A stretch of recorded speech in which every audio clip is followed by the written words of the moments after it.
bersyukur kepada Allah dengan mengucapkan alhamdulillahi rabbil alamin, berselawat kepada Rasulullah dengan ucapan Allahumma salli ala sayyidina Muhammad wa ala alihi wa sahbihi wa barik wa sallim. Anak raja makan gelamai, gelamai dimakan di tengah laman. Kalau orang sudah ramai, selawat berubah menjadi Allahumma arhamna bil Quran. Jadi kalau orang ramai itu emosi kita bercampur aduk antara bahagia, euforia. Tapi insya Allah kebahagiaan kita ini karena Allah. Kebahagiaan kita karena berkumpul di rumah Allah. Kesenangan kita karena bersama dengan hamba-hamba Allah. Kelapangan hati kita adalah karena mengingat la ilaha illallah Muhammadur Rasulullah sallallahu alaihi wasallam. Subuh ini kita bersama dengan orang baik-baik. Hadir bersama kita Habib Saleh dari Malang. Hadir bersama kita Bapak Kepala Kantor Kementerian Agama, alim ulama, celik pandai, tokoh masyarakat yang besar tadi bawa gelar, yang kecil tak disebut nama, encik-encik, perempuan, tuan-tuan. Insyaallah semuanya dimuliakan Allah Subhanahu wa taala. Baru sampai takbir. Tadi tak sampai. Allah bersumpah demi matahari, wasyamsi wa duhaha. Allah bersumpah demi bulan, wal qamari idza talaha. Karena memang matahari dan bulan itu makhluk ciptaan Allah yang sangat besar. Mana yang lebih besar, bulan atau matahari? Sama Pak Ustadz, kata yang belum pernah menengok. Setelah diukur-ukur pakar astronomi, ilmu benda-benda langit, kata dia lebih besar matahari. Berapa skala perbandingannya? Ambil matahari sebesar bola basket, bulan sebesar kacang hijau. Jangan bayangkan buburnya, lapar nanti. Matahari sebesar bola basket, bulan sebesar kacang hijau. Lalu kau sebesar apa, guys? Tak ada apa-apanya. Begitulah manusia yang angkuh, yang sombong. Allah bersumpah demi sesuatu yang besar, planet-planet. Wan najmi idza hawa, demi planet-planet. Tapi ada Allah bersumpah demi sesuatu yang tak nampak besar, demi waktu. Apa dia? Waktu subuh. Wal fajri wa layalin ashr, demi waktu subuh. Was subhi idza tanaffas. Allah bersumpah dengan makhluknya menunjukkan sesuatu itu besar, hebat, gagah, perkasa. Maka Allah bersumpah demi waktu subuh, Allah bersumpah demi waktu fajar, menunjukkan waktu ini besar pahala dan barokahnya, dan kita mendapatkannya pada subuh yang penuh dengan barokah ini. Dua, Allah menyebut salat subuh dalam Al-Quran. Aqimis salata liduluki syamsi ila ghasatil laili wa qur'anal fajr. Quran, fajar, disandingkan Quran dengan fajar. Apa maksud Quran al-fajr? Salat subuh. Mengapa tak disebut salat subuh? Mengapa disebut Quran fajar? Karena ayat yang paling panjang dibaca oleh Nabi SAW, dari mulai subuh, zuhur, asar, maghrib, isya, doa, tahajud, yang paling panjang di antara salat fardu, salat wajib adalah salat subuh. Maka salat subuh itu disebut dengan Quran fajar, karena ayat Qurannya paling panjang dibaca di waktu fajar. Kalau memang paling panjang, kenapa tak dibaca imam tadi ayat paling panjang? Bukan imam tak hafal Quran, beliau alumni Al-Azhar Kairo Mesir, beliau hafal Quran. Lalu kenapa tak dibacanya panjang-panjang? Kita mau pengajian. Lalu dibaca beliau sampai Yasin tadi. Habislah yang di belakang itu, kata dia, ini kamera udah siap mau streaming, kata dia. Tiga, Allahumma barik li ummati fi bukuriha. Doa Nabi Muhammad SAW. Dan Nabi itu kalau berdoa pasti makbul. Apa kata Nabi? Allahumma barik li ummati fi bukuriha. Ya Allah, umatku ini berikan dia berkah. Siapa yang paling banyak dapat berkah di antara umat Nabi Muhammad SAW? Fi bukuriha, siapa yang paling awal bangunnya, dialah yang paling banyak berkahnya. Berkah itu apa Pak Ustadz? Berkah ya berkah. Kalau ada anak lahir, yang dimintakan dari anak itu berkah. Barakallahu laka fil mauhub, semoga anakmu berkah. Kalau ada orang nikah, yang diminta itu berkah. Barakallahu lakuma wa baraka alaikuma wa jama'a bainakuma fi khair. Kalau ada orang makan, yang diminta itu berkah. Allahumma barik lana fima razaqtana wa qina azabannar. Yang dibaca sekarang meleleh liur. Yang diminta selalu berkah. Kalau berjumpa kita, apa yang kita mintakan? Berkah. Assalamualaikum warahmatullahi wabarakatuh. Bahasa Arab yang dipakai, tidak bahasa Indonesia. Kalau bahasa Indonesia, Assalamualaikum warahmatullahi wabarakatuh. Assalamualaikum warahmatullahi wabarakatuh. Barokah hartanya, barokah rezekinya, barokah keluarganya, barokah anaknya, barokah hidupnya, barokah amalnya, barokah saat dia mati menghadap Allah Subhanahu wa taala. Itu yang dia dapat pagi ini. Assalamualaikum warahmatullahi wabarakatuh. Assalamualaikum warahmatullahi. Tak ada barokahnya Pak Ustaz? Ada dalam riwayat Abu Daud. Assalamualaikum warahmatullahi wabarakatuh. Oleh sebab itu maka yang dicari hidup ini adalah barokah. Apa barokah itu Pak Ustaz? Simple, sederhana. Yang satu gajinya 3 juta, bisa dia menabung, anaknya bisa kuliah, istrinya bisa menabung beli peralatan untuk anak yatim fakir miskin, bantu orang tak mampu. Dia pula bisa menabung sehingga usia tuanya barokah. 3 juta cuman gajinya, bisa dia menabung anaknya sekolah. Tetangga sebelah rumah gaji 30 juta, dapat di awal bulan masuk diskotik 3 kali geleng hilang. Maka yang dicari rezeki itu barakah. Pilih yang mana? 3 juta berkah dengan 30 juta tak berkah, pilih mana? Tentulah kita pilih 30 juta yang berkah.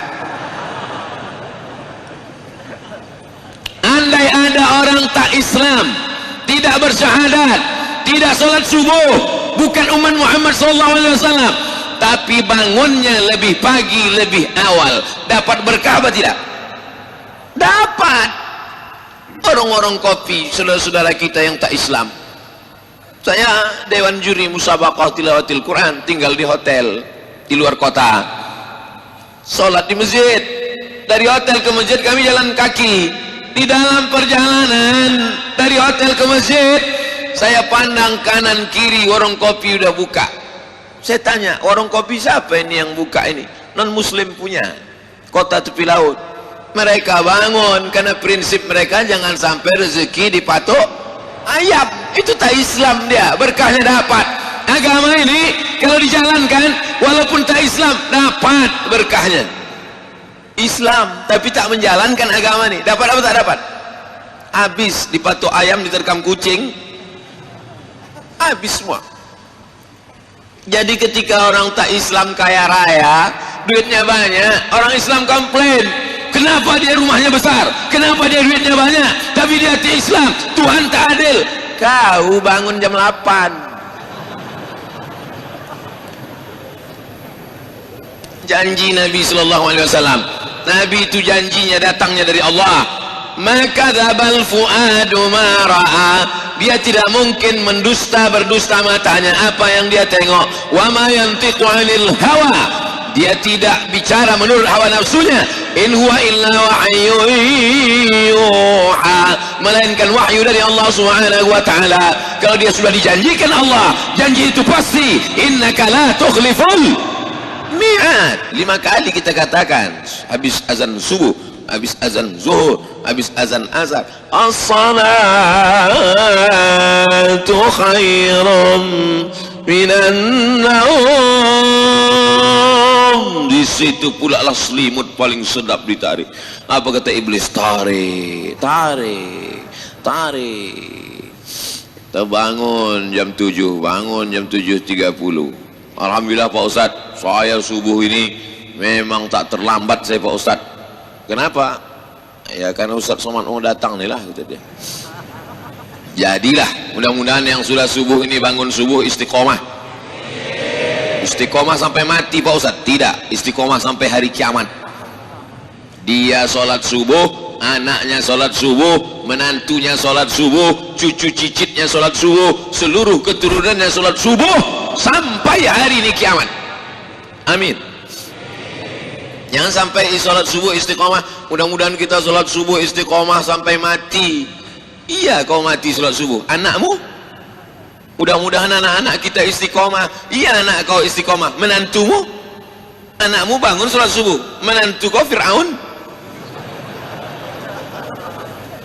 Makanya kita berniat kita semuanya istiqomah, anak cucu cicit menantu handai tolan sahabat kerabat semuanya sampai hari kiamat. Amin. Apa yang kita cari dalam hidup ini sebenarnya? Yang dicari dalam hidup ini adalah sesuatu yang belum pasti dalam pandangan kita. Apa rezeki yang kita peroleh? Rezeki itu sudah pasti apa belum? Saya tanya sekali lagi. Mungkin tadi terlalu kuat terkejut dia. Rezeki itu sudah pasti apa belum? Rezeki sudah pasti. Inna rizqa la yatlubu. Sesungguhnya rezekimu mencarimu. Rezekimu mencarimu. Kama yatlubu kal maut. Sebagaimana mati mencarimu. Kalau ada orang ragu pada rezekinya, berarti ragu pada mati. Jadi kalau ada orang curhat ke tempat kita, Assalamualaikum Pak Haji. Waalaikumsalam. Aku ragu tentang rezekiku Pak Haji. Tenang aja, malaikat maut dari jalan. Seandainya ada seorang hamba lari dari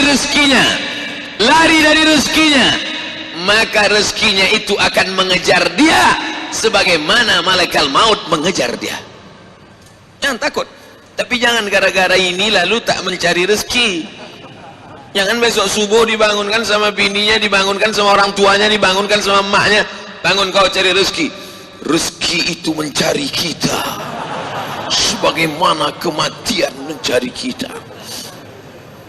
Mana tahu suami ibu-ibu, nah, ini tak ada perempuan di Pontianak ini. Di belakang.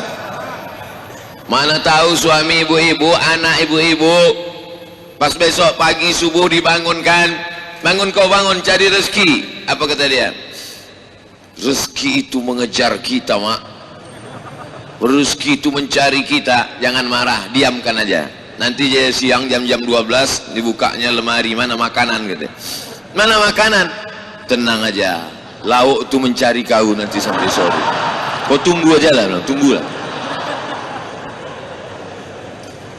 Saudaraku, kita ini bukan Jabariyah. Jabariyah itu berserah pada takdir. Kita ini ahlus sunnah. Ahlus sunnah itu apa? Ahlus sunnah itu ada namanya al-kasbu wal ikhtiar. Ada usaha.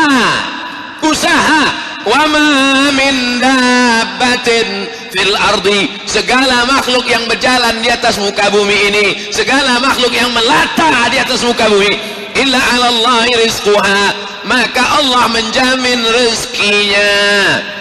Saya dijamin Allah rezeki saya, bahwa saya ada dapat air minum pagi ini, betul?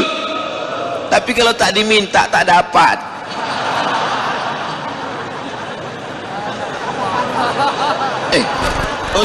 Ustadz menyindir, bukan menyindir, ngasih contoh biar paham di kepala jamaah, supaya bisa dia membedakan mana takdir, mana ikhtiar, mana takdir, mana usaha. Ditetapkan Allah minum pagi itu takdir, tapi memintanya itu usaha. Udah diminta aja tak datang.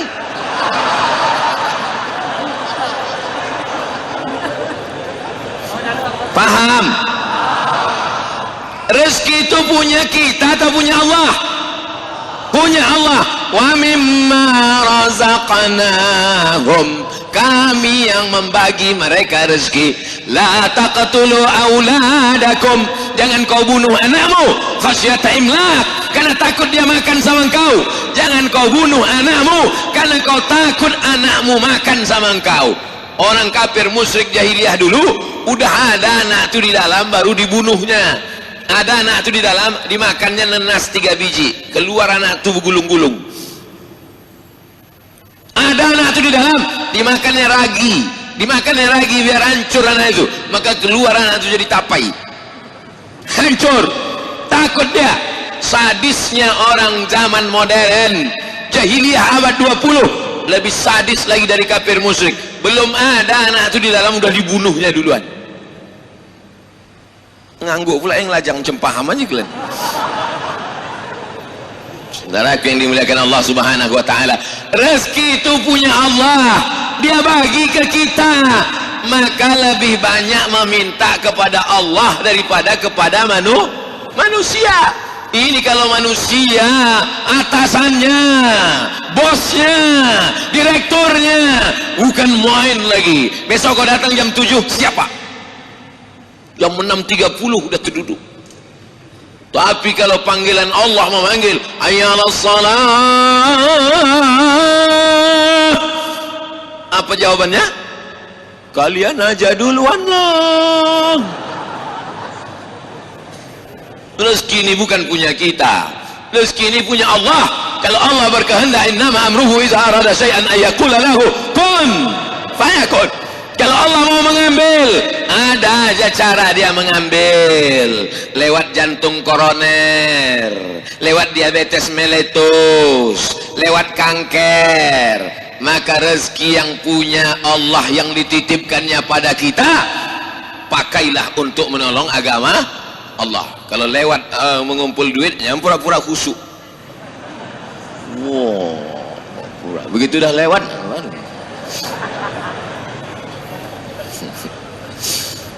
itu yang ngutip-ngutip itu resmi itu semua kan, Pak Ketua Masjid? Resmi kan? Legal itu semua kan? Takut saya ilegal. Masuk kan? Apa kata malaikat di waktu pagi? Ma min muslimin yusbihu, kalau ada orang Islam hidup di waktu pagi sampai nyawanya di waktu subuh, tak mati dia malam tadi, sampai azan subuh nyawanya ada, dikirim Allah 2 malaikat, tiap satu orang 2 malaikat, tiap satu orang 2 malaikat, tiap satu orang 2 malaikat. Apa kata malaikat? Allahumma ati munfiqan khalafa, orang yang bersedekah ini kasih dia ganti ya Allah. Tak usah diaminkan, karena doa malaikat pasti makbul. Jangan-jangan kita doakan malah tak makbul pula gara-gara kita. Ustadz, masa doa tak makbul gara-gara kita? Ada orang yang doanya tak makbul, sebabnya 4. Mat'amuhu haram, makanannya haram. Masrabuhu haram, minumannya haram. Malbasuhu haram, pakaiannya haram. Wa ghudhiya bil haram, dikasih makan haram. Duit riba, duit sogok, duit riswah, duit sipa, duit tunjang, duit sundul, duit sikut. Apa kata malaikat? Allahumma ati munfiqan khalafa, yang bersedekah ini kasihlah ganti. Takut mengaminkan. Lalu yang tak bersedekah, yang pura-pura tak dengar, yang pura-pura tak bawa dompet, yang pura-pura tak menengok, yang pura-pura tak nampak, Allah Maha Adil. Allah kirim juga malaikat. Apa kata malaikat itu berdoa? Allahumma ati mumsikan talafa, mumsikan orang yang menggenggam duitnya, orang yang menyimpan duitnya, orang yang pura-pura tak tahu, orang yang pura-pura tak dengar, padahal mikrofon sudah dites sekuat-kuatnya. Abdul Somad pun suaranya melambung tinggi, dia macam tak ada kejadian aja. Apa kata malaikat? Allahumma ati mumsikan talafa, orang yang pelit, orang yang bakhil, orang yang tak bersedekah, binasakanlah dia ya Allah. Gimana? Udah terasa? Ada? Agak-agak nyeri-nyeri sedikit? Ada berkunang-kunang? Ada? Nah, itu tanda-tanda tuh. Saya bukan nakut-nakuti, saya cerita aja. Percaya alhamdulillah, tak percaya tengoklah balik ke rumah nanti. Memang kadang tidak hari ini langsung, agak-agak seminggu lagi. Nanti pas pergi ke pasar tiba-tiba helm hilang aja. Pas lalu balik telanggar anak ayam orang, anak sakau. menantu mabuk, cucu error, menantu sundel bolong, anak tuyul, tak ada barokahnya. Maka diantara menjemput keberkahan, menjolok keberkahan dengan sodaqah.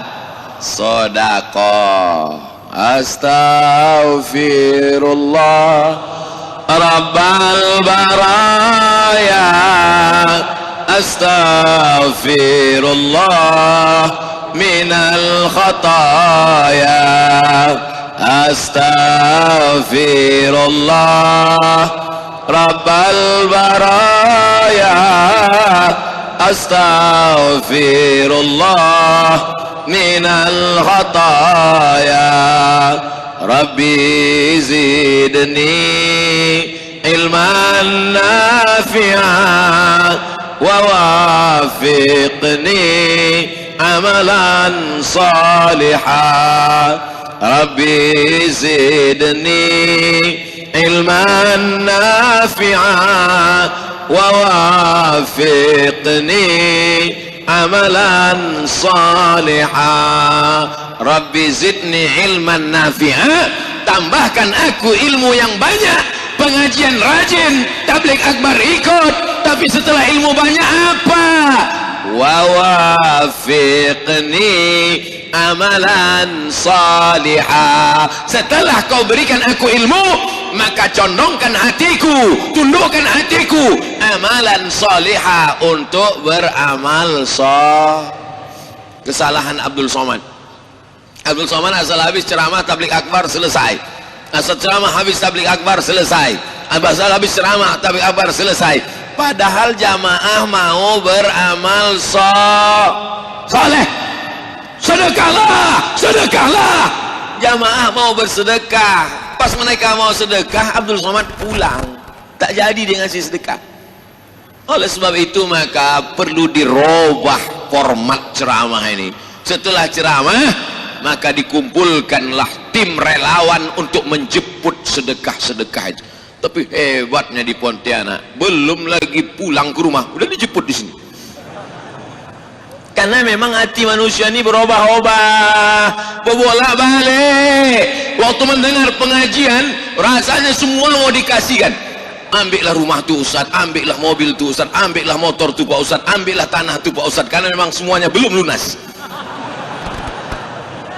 Tapi begitu balik sampai ke rumah, ini rumah aku, ini mobil aku, ini motor aku, bangkitlah keakuan, ini milik aku, ini milik saya, ini punya saya, ini punya saya. Padahal semuanya hanyalah titipan Allah. Kita ini hanya sekedar mimpi. Hidup ini mimpi. Mimpi jadi orang kaya, mimpi jadi pejabat, mimpi jadi orang terkenal, mimpi jadi artis, mimpi jadi apapun. Setelah kau mati, barulah kau sadar bahwa sesungguhnya hidup ini hanya mimpi. Hidup ini ilusi, hidup ini fiksi, hidup ini tidak nyata, hidup ini hanya khayalan semata, hidup ini fata morgana. Kapan kau melihat kenyataan? Ketika kau masuk ke liang lahat, terbujur di liang kubur, saat itu barulah kau sadar bahwa selama ini kau hanya tidur panjang. Setelah mati, barulah kau melihat kenyataan. Rabbana absarna, mata kami sudah menengok azab, wa sami'na, telinga kami sudah mendengar azab. Azab apa? Azab kubur. Azab apa? Azab neraka. Mata kami sudah menengok azab, telinga kami sudah mendengar azab. Farji'na na'mal salihah, balikkan lagi kami ke dunia, kami mau beramal saleh. Inna muqinun, kami yakin, seyakin-yakinnya. Ada gunanya penyesalan di alam kubur? Tak ada. Tak ada gunanya penyesalan.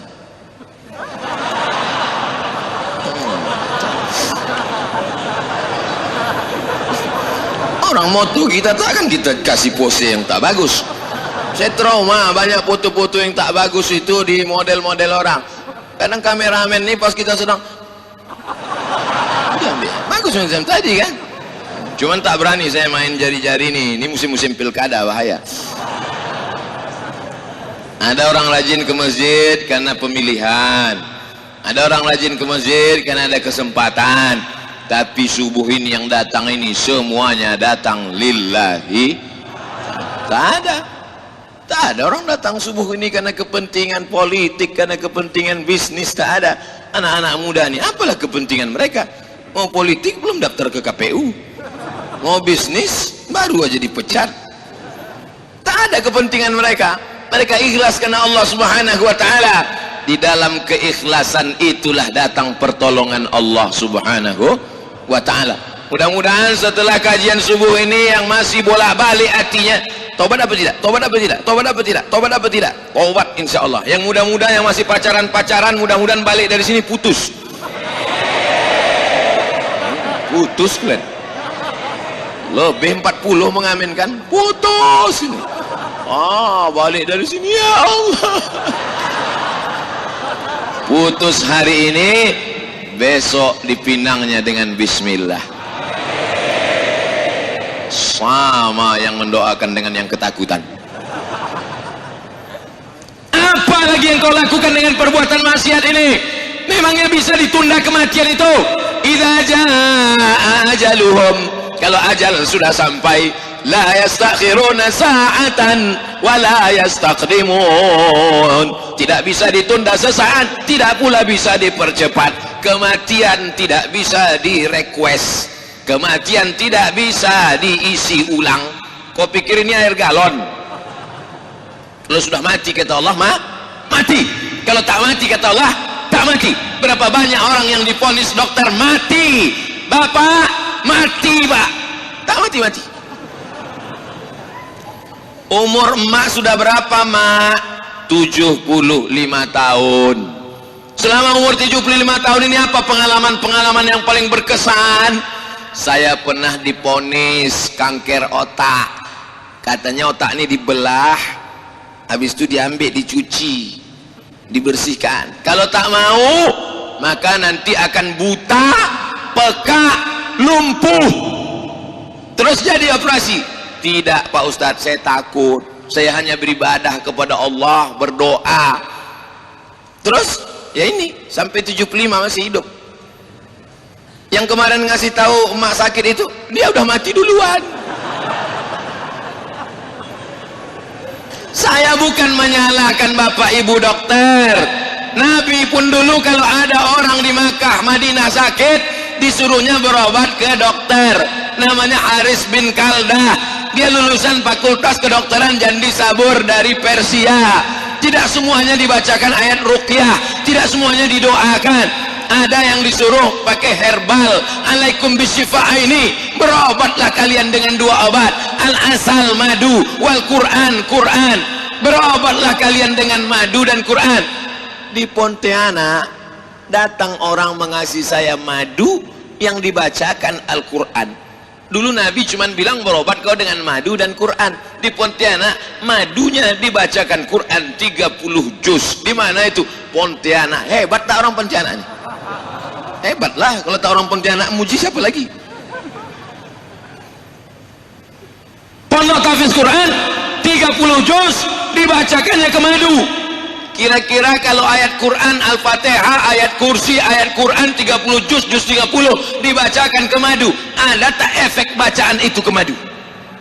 Ada. Yang neliti bukan orang kita, yang neliti orang Jepang.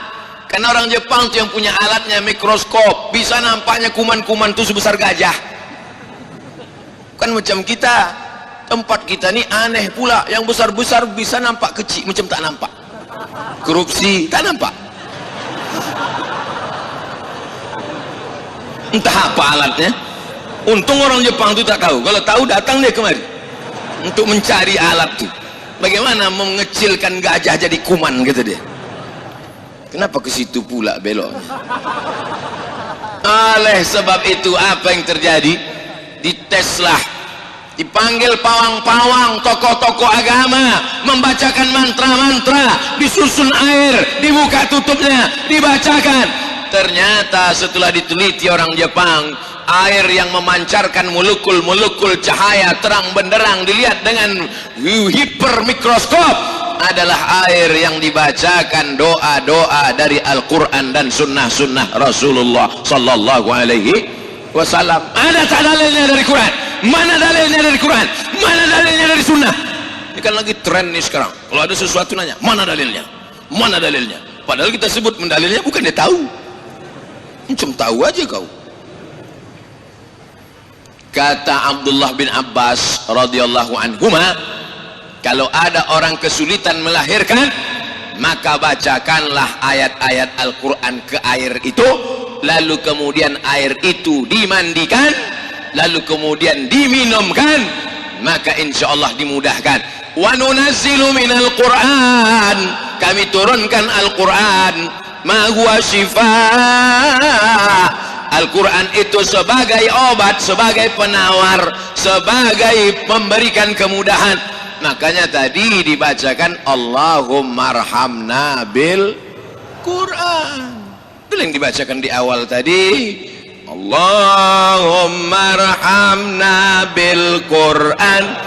Turunkan rahmatmu kepada kami bil Quran. Turunnya rahmat itu karena Quran. Apa iya dengan Quran rahmat bisa turun? Wa idza quri'al Quran, kalau Quran dibacakan, fastami'u lahu, dengar baik-baik, wa ansitu, diam, la'allakum turhamun. Kalau ada orang baca Quran, diam, dengar baik-baik, la'allakum turhamun, kamu dapat rahmat. La'allakum di situ mudah-mudahan. Coba tengok terjemahan Quran bahasa Indonesia, mudah-mudahan.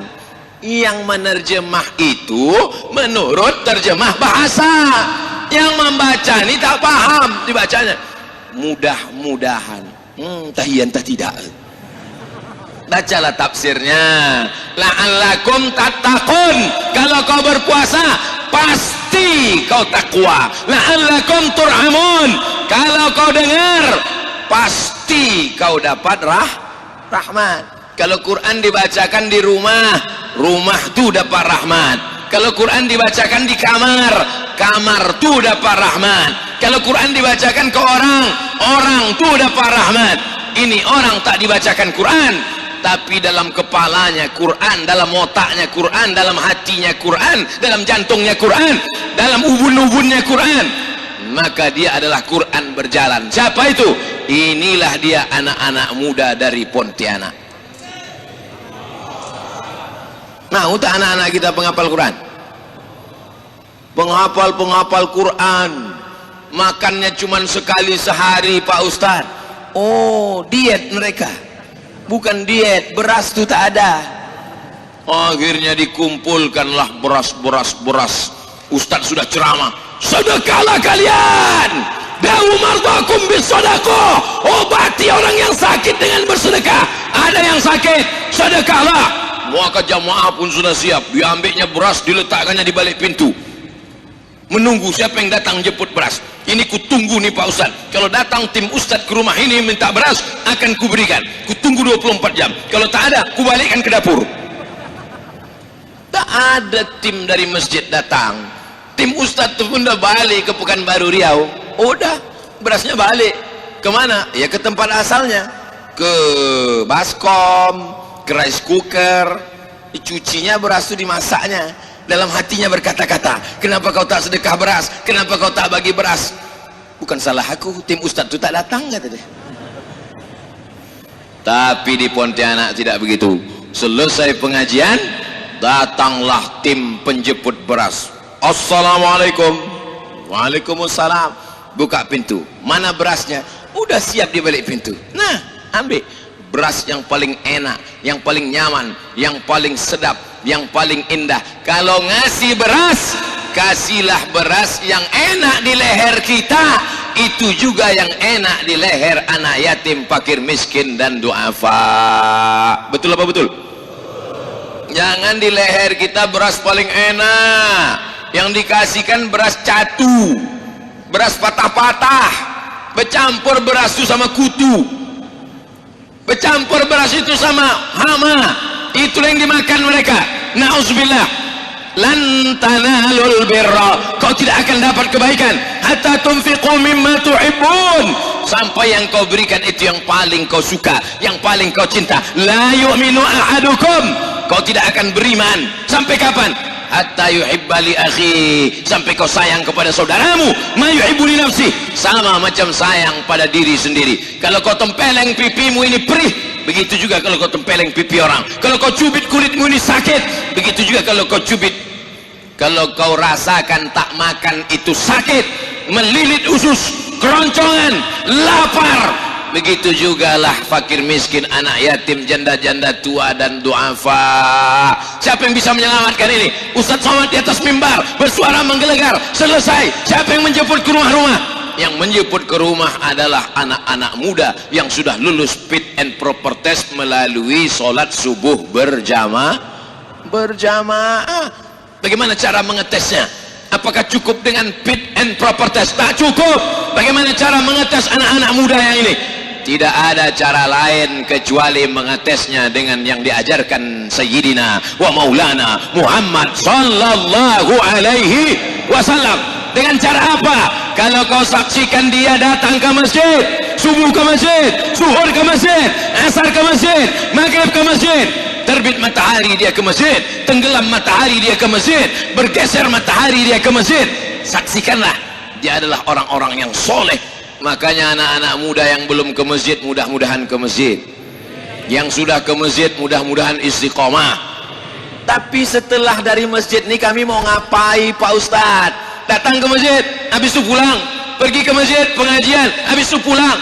Mana tantangannya? Tak ada adventure-nya, tak ada challenge-nya. Kami ini anak muda, hawa nafsu bergelora, jantung berdegup keras, darah bergelora, mendidih Pak Ustadz. Apa tantangannya? Anak-anak muda mesti dikasih tantangan. Sebulan kau bisa mengumpulkan beras berapa? Sebulan kau bisa data berapa di Pontianak ini anak yatim fakir miskin? Akhirnya ini dijalankan di Pontianak. Anak-anak muda berkumpul salat subuh berjamaah 3 bulan, 5 bulan, 6 bulan. Setelah itu diajak dia berkeliling. Bersebaranlah program-program paskas pasukan amal soleh ini sampai ke Yogyakarta, sampai ke Palu, sampai ke Bandung, Pulau Jawa, Pulau Sumatera, Pulau Kalimantan, Pulau Sulawesi. Dari mana asal muasalnya? Asal program mengumpulkan beras ini dari Pontianak. Bangga tak jadi orang Pontianak? Yogyakarta, saya tanya, berapa kalian mengumpulkan beras? 30 ton sebulan. Dari mana ide ini datang? Dari Pontianak, Masjid Munzalan Mubarakan menebarkan relawan-relawan pakai jaket warna biru, tulis di dada tulisan putih, Paskas pasukan amal soleh, bukan pasukan amal soman. Di Bandung mengumpulkan beras. Saya sampaikan, Paskas di Bandung mengumpulkan beras 90 ton. Rupanya salah Pak Ustadz, bikin 90. Berapanya? Tadi malam info terupdate, terbaru, di upgrade. Rupanya Paskas Bandung itu sudah mengumpulkan beras 100 ton. Takbir. Orang anak muda yang besar lahir dididik di Pontianak bisa bermanfaat sampai ke Palu. Tahu Palu? Bukan Martil. Palu digoncang gempa, hancur. Saya di Palu lah menengok batang kelapa pindah bergeser sampai hampir sekilo. Saya tengok. Semua yang menengok 4 batang kelapa itu macam menengok anak kucing semua. Muncul masalah baru. Kenapa? Karena likuifaksi namanya. Berjalan tanah itu, berjalan hancur, tapi batang kelapa 4 ini tak tumbang. Setelah selesai muncul masalah baru. Siapa yang punya pokok kelapa nih sekarang? Karena udah berpindah. Apa yang terjadi? Datang pasukan amal soleh berkumpul di sana, mengumpulkan beras. Terkumpul di Palu 35 ton. Hebat apa tak hebat? Hebat. Oleh sebab itu menjadi orang Pontianak menjadi kebanggaan. Jadi kalau ada anak-anak muda Pontianak yang subuh berjamaah, mantap. Ada anak muda Pontianak yang hebat dalam mengumpulkan beras, keren. Ada anak Pontianak yang masih sakau, bawa ke sungai, mudah-mudahan dimakan hiu. Saudaraku yang dimuliakan, kejam kali Ustaz Somad. Dah. Saya ada masanya saya serius, ada masanya tidak. Yang beras tadi serius, tapi yang mencampakkan dia ke sungai tadi serius juga. Saudaraku yang dimuliakan Allah Subhanahu wa taala, sab'atun, 7 golongan, yuzilluhumullah, dapat naungan Allah. Hari itu tak ada naungan, tak ada kubah, tak ada atap, tak ada tenda. Tidak ada kubah di padang mahsyar itu, Pak. Tak ada kubah di padang mahsyar itu, Bu. Yang tukang kubah pun mati tak bawa kubah. Pernah kalian nengok tukang tenda mati bawa tenda? Tak ada. Yang dibawanya hanya sekaya-kaya orang paling banyak 7 lapis. Tak pernah saya tengok tukang toko tekstil membawa kain sampai 3 gulung, tak ada. Toko apa tadi Ustaz bilang? Toko tekstil. Pakai S Pak Ustaz, toko S. Tak ada. Yang dibawa tetaplah terbujur kaku di atas kain selapis, 2 lapis, 3 lapis, digulung, diikat, masuk ke liang lahat. Masuk ke liang lahat. Syukur-syukur kalau liang lahat tu musim kering. Kalau sempat di Pontianak musim hujan, macam di swimming pool lah. Saya dapat videonya dikirim Munzalan kemarin. Beginilah Ustadz keadaan liang lahat di Pontianak, karena di sini tanahnya rawa. Begitu digali kemarin, peletakan batu pertama di pesantren Nurul Jadid. Peletakan batu pertama oleh Ustadz Abdul Somad dalam rangka pembangunan masjid Nurul Jadid. Di mana-mana kalau saya meletakkan batu pertama, letakkan dulu semennya. Habis letakkan semen, letakkan batu. Udah banyak lah yang saya letakkan ini, tak ingat saya saking banyaknya. Tapi semalam lain, saya tengok ke tempat peletakan itu, peta berair. Terus saya tanya, cemana pakai? Cemplungkan aja situ Pak Ustaz. Kami ambillah batu, plung ke dalam. Ambil tu, plung. Dalam hati saya, mak, kalau sempat mati aku di Pontianak ini begini juga lah, cemplung ke dalam.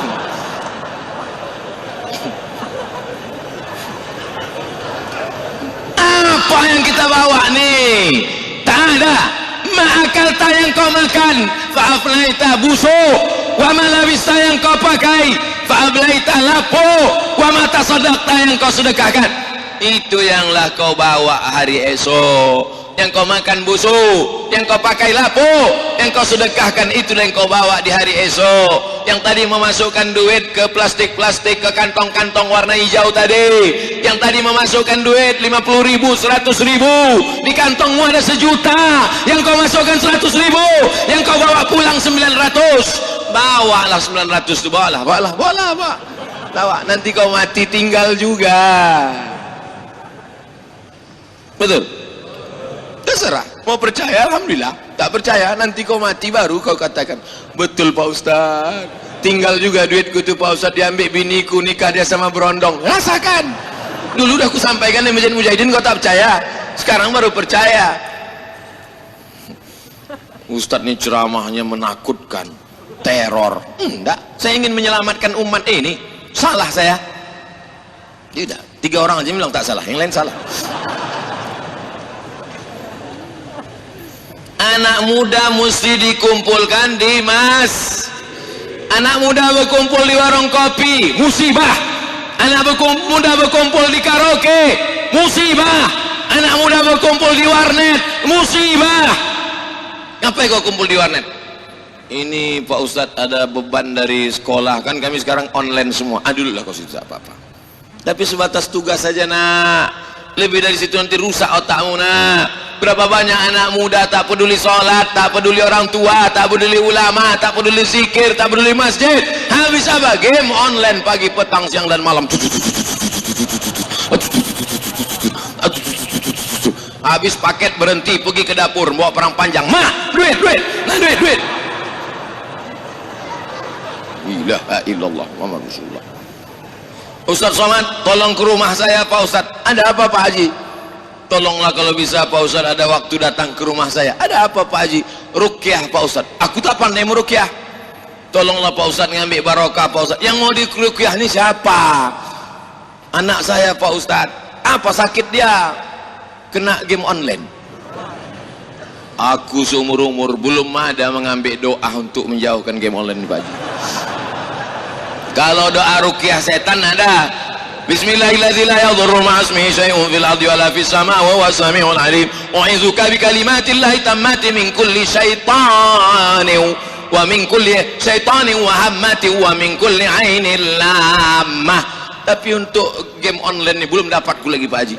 Allahumma inna na'udzubika min game online.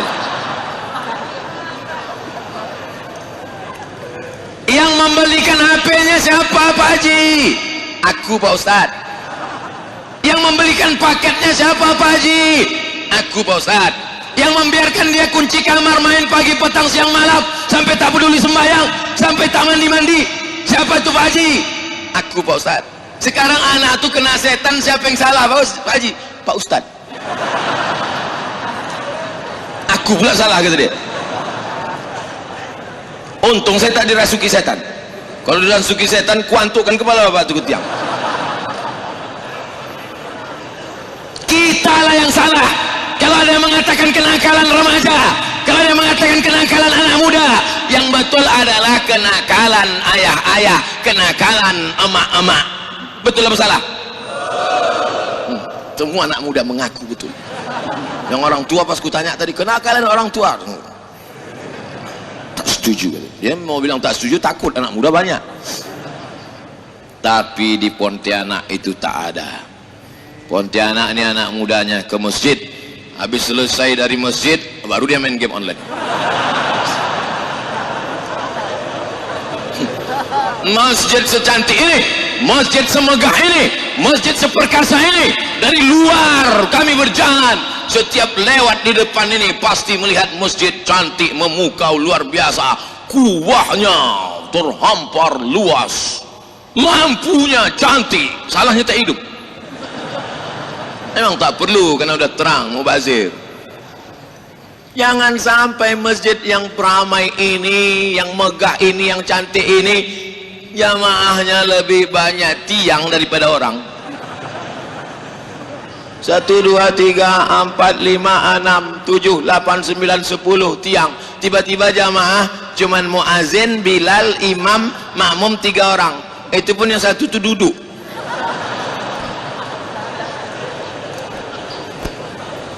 Itu tidak akan terjadi di Pontianak sampai hari kiamat. 2030, 2040, 2050, yang hari ini muda-muda, ini yang akan jadi gubernur, ini yang akan jadi bupati, ini yang akan jadi wali kota.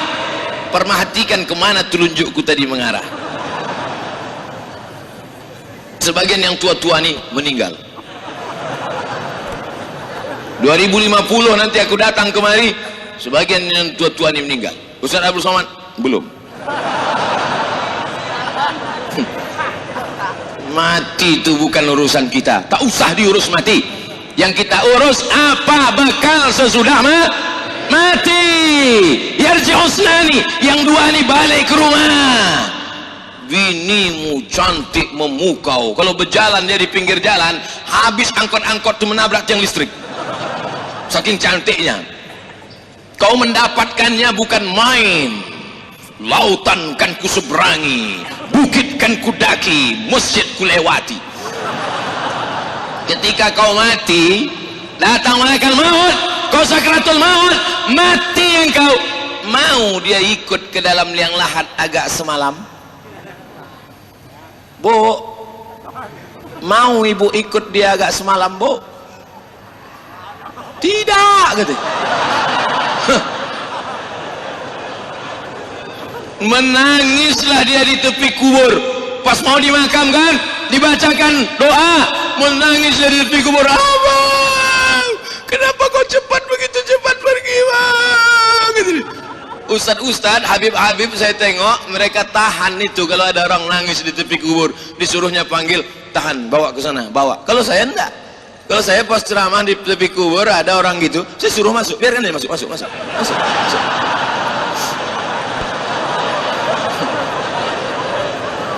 Akhiri sandiwaramu, Beb.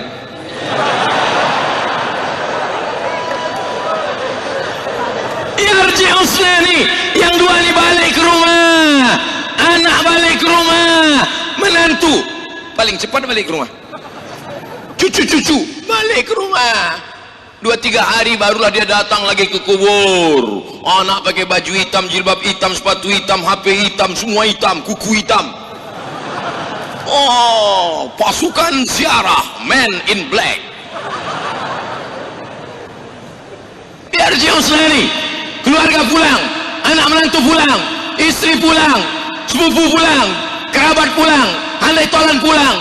Wa yabqa wahidun, yang kekal cuma satu. Siapa itu? Amal soleh. Tiba-tiba di samping makam Abdul Somad datang sesosok anak muda. Sendirian ini, di liang lahat, paling gelap, paling dingin, paling sejuk, tak ada apa-apa, sendirian. Datang anak muda. Who are you? Kau ini siapa? Akulah amal solehmu. Akulah kaki yang kau langkahkan ke Masjid Mujahidin. Akulah yang kau berikan dulu sedekah fakir miskin. Amal-amal kita itu berubah menjadi anak muda yang akan menolong di tengah kesepian kita. Mudah-mudahan kita termasuk orang yang selamat dari azab kubur. Tapi kalau kau tak beramal, kalau di waktu malammu kau masih terjaga, buka mata, masih nampak jam dinding, bangunlah, ambil wudhu, sholat sunat wudhu, sholat sunat taubat, sholat sunat tahajud, sholat sunat hajat, sholat sunat witir, baca yasin, istighfar. Kalau nanti malam kau tidur, tiba-tiba matamu terbuka, kau tengok TV masih hidup, niatmu menonton TV, rupanya TV yang menonton kau. Matikan TV, pergilah ke kamar mandi, berwuduklah. Kalau nanti malam kau masih bisa tidur, tiba-tiba kau terbangun karena suara handphone, matikan handphonemu, pergi ke kamar mandi, berwuduklah. Ada saatnya nanti ketika kau bangun, gelap, handphone tak ada, TV tak ada, jam tak ada, yang terdengar hanya suara marabbuka. Ada masanya nanti. Saat itulah kau ingat Abdul Somad. Tapi saat itu aku tak mengingatmu lagi. Siapapun tak bisa menolong. Yang bisa menolong hanya amal soleh. Tak ada yang lain. Illalladzina amanu wa amilus solihat. Sallallahu ala Muhammad, sallallahu alaihi wasallam, sallallahu ala Muhammad, sallallahu alaihi wasallam. Ya Nabi salam alaika, ya Rasul salam alaika, ya Habibi salam alaika, salawatullah alaika. Saat kita katakan ya Habibi salam alaika, ya Habibi orang yang paling aku cinta, salam alaika, keselamatan untukmu, maka malaikat membawa salam kita itu dari Pontianak ke Masjid Nabawi, disampaikan kepada Sayyidina wa Maulana Muhammad sallallahu alaihi wasallam. Ya Muhammad, ya Rasulullah, inilah salam dari umatmu di Pontianak. Kira-kira Nabi Muhammad senang apa tidak? Bahagia apa tidak? Inilah orang yang kudoakan 14 abad yang lalu, yang kukatakan mereka akan minum dari telagaku, la yasma'u fiha abada, mereka tak akan haus untuk selamanya. Saat itu sahabat bertanya, siapa mereka ya Rasulullah? Amanu bi walam yarauni. Mereka percaya kepada aku padahal mereka tak pernah menengok aku. Abu Bakar berjumpa denganku, satu gua denganku. Umar bin Khattab sama denganku. Utsman bin Affan mengambilkan hartanya untukku. Tapi mereka di Pontianak tak pernah berperang bersamaku, tak pernah sholat bersamaku, tak pernah menengok aku, tapi dia percaya kepada aku. Kita insya Allah diakui oleh Nabi Muhammad sallallahu alaihi wasallam. Tangan kami terlalu hina untuk bersalaman dengan tanganmu ya Rasulullah. Mata kami terlalu banyak dosa untuk melihat wajahmu ya Rasulullah. Tapi hati kami amat sangat rindu ingin berjumpa dengan engkau ya Rasulullah. Jadikan anak-anak muda ini semuanya pencinta Muhammad sallallahu alaihi wasallam. Mereka akan perjuangkan agama Allah. Takbir. Mereka akan jadi pemimpin-pemimpin yang mencintai masjid. Mereka akan jadi orang-orang kaya yang menyekolahkan anak yatim. Mereka akan menolong syariat Nabi Muhammad sallallahu alaihi wasallam. Wa man yartadda minkum an dinihi, siapa yang murtad, ditinggalkannya agama ini, maka akan dijanjikan Allah digantinya. Fasawfa yatillah biqaumin, diganti Allah dengan sekelompok anak-anak muda. Yuhibbuhum, Allah cinta kepada mereka. Wa yuhibbuna, mereka balas cinta Allah. Yujahiduna fi sabilillah, mereka menolong agama Allah dengan harta mereka, dengan nyawa mereka. La yakhafuna fillah, mereka tak takut sedikit pun laumata laim, tak takut mereka kepada siapa yang mencaci maki dan mengejek mereka, karena tujuan mereka hanya la ilaha illallah. Itu yang perlu kita siapkan untuk dunia ini.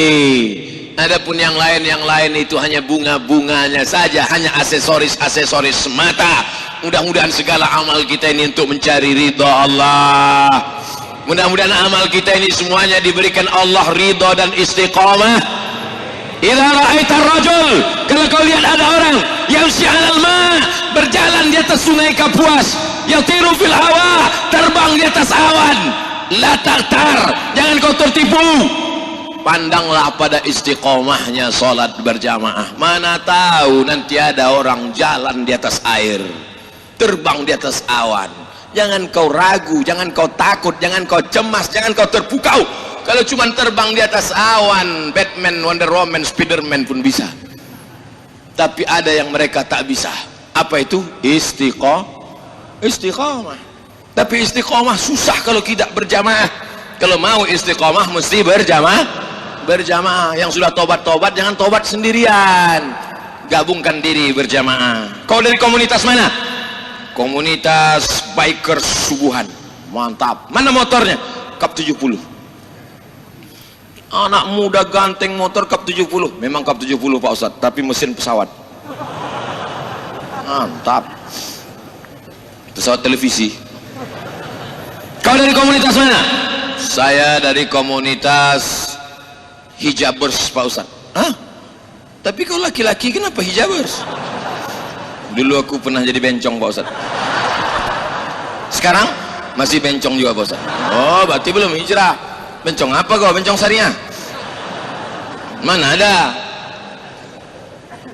Kau dari tadi di masjid aja berzikir, tak ada keluar-keluar, tak ada usaha, tak ada buka toko, tak ada jualan. Kau ini kenapa? Aku sudah hijrah Pak Ustadz. Jadi kalau hijrah itu cuma ya macam inilah Pak Ustadz, bawaan mau mati aja. Khiyarukum fil jahiliyah, khiyarukum fil Islam. Kalau dulu sebelum hijrahnya dia rapat ke toko, rajin bisnis, maka setelah hijrahnya apakah dia meninggalkan tokonya? Tidak. Bedanya dulu waktu di toko tipu-tipu, bohong-bohong. Kilo-kilo di tokonya itu tak ada yang jujur. Kalau nampak di situ genap sekilo, sampai di rumah 7,5. Tapi setelah dia hijrah, dia semangat, dia jujur, dia amanah. Hasil dagangnya untuk sekolah tahfiz Quran, untuk anak yatim dan duafa. Maka beda orang setelah hijrah dengan sebelum hijrah, bukan pada tampilan, bukan pada pembawaan, tapi kemana target hidupnya. Yang dia lakukan hanyalah mencari ridha Allah subhanahu wa ta'ala. Enaknya ceramah di Masjid Mujahidin Pontianak, jamnya itu ini jam nih. Bagi kalian yang tak pernah naik ke sini, ku kasih tahu, ini jam. Nampak. Tadi dimulai jam 4.45, sekarang 5.45, pas 1 jam. Ini masjid ini kalau tak ada jam di sini bahaya. Pas pula penceramah tuh lupa bawa jam. Oh gini lah dia nengok, disangka jamaah, nengok jamaah, rupanya cari jam. Malah jam. Itu maka dipasang di sini. Nah, 5.45, habis waktu kita. Sebetulnya bahan saya ini banyak lagi, tapi ya itu habis. Nantilah kita sambung 2000 berapa gitu. Ala hazihi niyyah al-Fatihah. A'udzu billahi minasy syaithanir rajim. Bismillahirrahmanirrahim. Alhamdulillahi rabbil alamin. Arrahmanir rahim. Maliki yaumiddin. إياك نعبد وإياك نستعين اهدنا الصراط المستقيم صراط الذين أنعمت عليهم غير المغضوب عليهم ولا الضالين آمين اللهم صل على سيدنا محمد وعلى آل سيدنا محمد لا تدع لنا في مقامنا هذا وفي ساعتنا هذه ذنبا إلا غفرته. Pulang kami dari majlis ini dalam keadaan bersih